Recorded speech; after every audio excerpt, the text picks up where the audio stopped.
এই ইউপিপিএল দলে আজি প্ৰমাণ কৰি দিলে যে 17 বছৰ হাগ্ৰামা মহিলাৰীয়ে যিটো কৰিব নোৱাৰিলে ৰাষ্ট্ৰত কাৰবা দল এই সময়ত আছিলে ৰাজ্যত কোনোবা দল আছিলে যি দলৰ লগতে তেখেতে চৰকাৰ নকৰক কিয় তেখেতে প্ৰমাণ কৰি দিলে যে তেখেতে কোনো এটা সমস্যা সমাধান কৰিব নোৱাৰে শান্তি আনিব নোৱাৰে নিৰাপত্তা আনিব নোৱাৰে তেখেতে মাটি বাৰীৰ সমস্যা সমাধান কৰিব নোৱাৰে ছাত্ৰ ছাত্ৰীৰ কথা চিন্তা কৰিব নোৱাৰে যুৱ যুৱতীৰ কথা তেখেতে চিন্তা কৰিব নোৱাৰে আৰু তাতকৈ ডাঙৰ কথা আজি আমি লাজ দিবলৈ বিচৰা নাই মই তেখেতক শ্ৰদ্ধা কৰোঁ কিন্তু এজন এমএলএ যদি 5 বছৰ এছেম্বলি নাযায় এজন এমপি যদি 5 বছৰ নিজৰ পাৰ্লিমেণ্টত নাযায় আৰু কাউন্সিলত তেখেতে জিকি যোৱা 5 বছৰ এক দিনো তেখেতে কাউন্সিল এছেম্বলিলৈ অহা নাই হাগ্ৰামা মহিলাৰী ডাঙৰীয়াই আৰু তেতিয়াই গম পাই গলো যে হাগ্ৰামা মহিলাৰী ডাঙৰীয়াই এতিয়া নহয় 2020 চনতে সাৰেণ্ডাৰ কৰিছে তেখেতে আৰু এছেম্বলিত আৰু কাউন্সিলত আহিবলৈ মন নাই আপুনি ইলেকশ্যন কিয় খেলিছিলে যদি এছেম্বলিতে যাব নোৱাৰে এছেম্বলিত যাই কথা এটা ক'ব নোৱাৰে ভাল বেয়া ৰাইজৰ বিভিন্ন সমস্যা যদি আপুনি কথা পাতিব নোৱাৰে ইলেকশ্যন কিয় খেলে আজি বিপিএফে তেনেকুৱা এজন নেতাক লৈ পেলাই তেখেতসকলে আজি ৰাজনীতি কৰিব ওলাইছে যিজন নেতা এছেম্বলিত আহি কথা ক'বলৈ সাহস নাই যিজন নেতা এছেম্বলিত আহি বড়োলেণ্ডৰ 35 লাখ জনসাধাৰণৰ কথা ক'বলৈ দায়িত্ব স্বীকাৰ নকৰে যিজন নেতাই নিজৰ সমষ্টিৰ ৰাইজৰ কাৰণেও এছেম্বলিত যায় চৰকাৰত যায় কিবা দুটা কথা ক'বলৈ সাহস নাই ইচ্ছা নাই তেনেকা নেতাৰ লগত ৰাজনীতি নহ'ব ৰাজনীতি কৰাটো কোনো পাৱাৰৰ গেম নহয় পাৱাৰৰ খেলা নহয় পইচাৰ খেলা নহয় সেৱা কৰা মানুহক সেৱা কৰা এটা পন্থা নীতি সেইটোৱে হ'ল ৰাজনীতি আজি প্ৰধানমন্ত্ৰী ডাঙৰীয়াই কৈছে ভাৰতবৰ্ষখন বিশ্বৰ ভিতৰত বিকশিত দেশ হ'ব লাগিব বিশ্বগুৰু হ'ব লাগিব আত্মনিৰ্ভৰশীল ভাৰত হ'ব লাগিব মুখ্যমন্ত্ৰীয়ে কৈছে অসমখন আগবাঢ়ি যাব লাগিব আমি কাউন্সিলত কৈছো ইউপিপিএল মডেলৰ ৰাজনীতিত বড়োলেণ্ডত স্থায়ী শান্তি আহিব লাগিব সমন্বয় আহিব লাগিব নিৰাপত্তা আহিব লাগিব আৰু প্ৰত্যেকটো জনগোষ্ঠীয়ে আত্মসন্মান লৈ জীয়াই থাকিব পৰা এটা পৰিৱেশ গঢ়িব লাগিব সেইটোৱে ইউপিপিএল মডেল অফ পলিটিক্স বেলেগ পলিটিক্স একো নহয় আজি আমি আলাৰী চৰাম দিছো 1800 মন্দিৰ থানচালিবিলাক বনাবৰ কাৰণে 2 লাখ টকা দিছো কিছুমানৰ 50 লাখ 1 কোটি পৰ্যন্ত দিছো এই 4-3 বছৰ কাম কৰি পেলাই আমি 3,23,000 পৰিয়ালৰ মাটিৰ সমস্যা সমাধান কৰিছো 70,000 পৰিয়াল মাটি কিনা বেচা কৰিছে আজি ভিজিআৰ অঞ্চলবিলাকত নিজৰ থাকিবৰ কাৰণে বাসস্থানৰ কাৰণে আমি মাটি দিবলৈ ওলাইছো এই কামবিলাক হাগ্ৰামা মহিলাৰে কৰিব পৰা নাই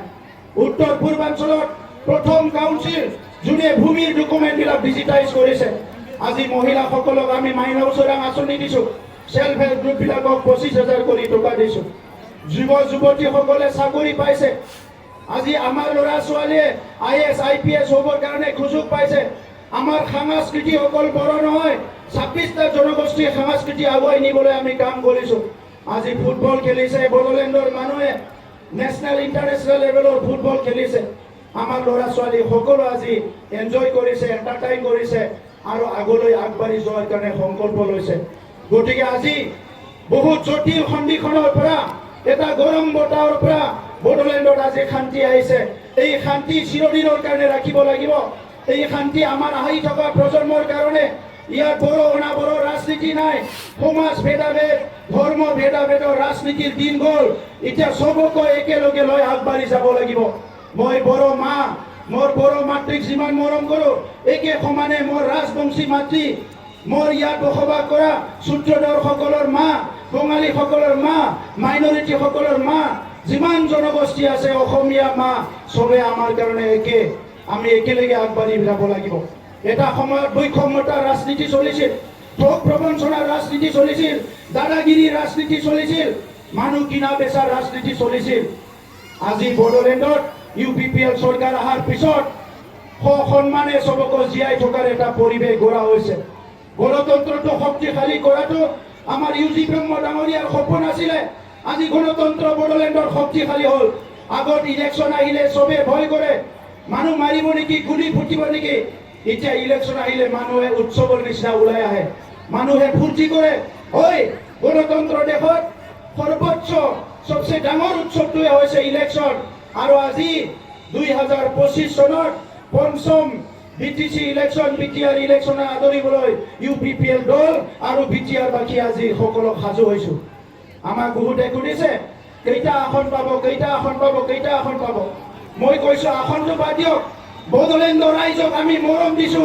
বড়োলেণ্ডৰ ৰাইজক আজি UPPL শ্ৰদ্ধা কৰিছে, গতিকে ৰাইজে আমাক মৰম দিব, আমাৰ এইটো বিশ্বাস আছে। ৰাইজে আমাক মৰম দিব আৰু সেইকাৰণে আজিৰ সময়ত আমাৰ UPPL দলে একক সংখ্যা গৰিষ্ঠ লৈ পেলাই আমি চৰকাৰ গঠন কৰিবলৈ গৈ আছো। ইয়াত কোনো সন্দেহ নাই। কোনে কি পাব কি নাপাব এইটো নাজানো, কিন্তু UPPL দলে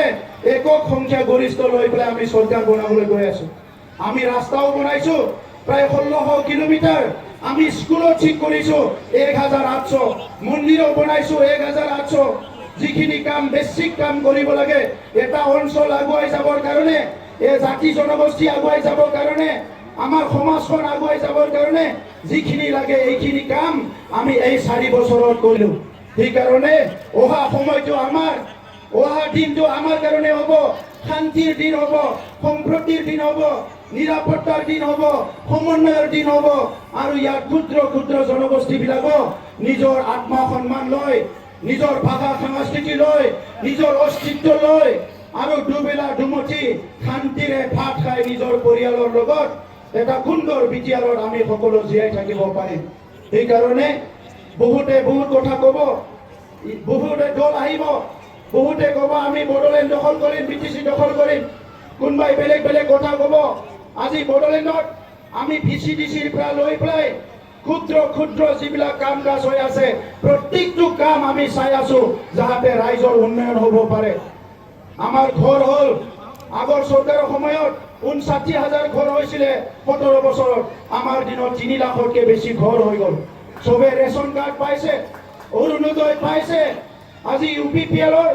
MLA আছে দিছপুৰত, UPPLৰ MP আছে দিল্লীত, চবে মিলি প্ৰায় কাম কৰিছে। আৰু বড়োলেণ্ডত থকা UPPLৰ আমাৰ নেতা কৰ্মী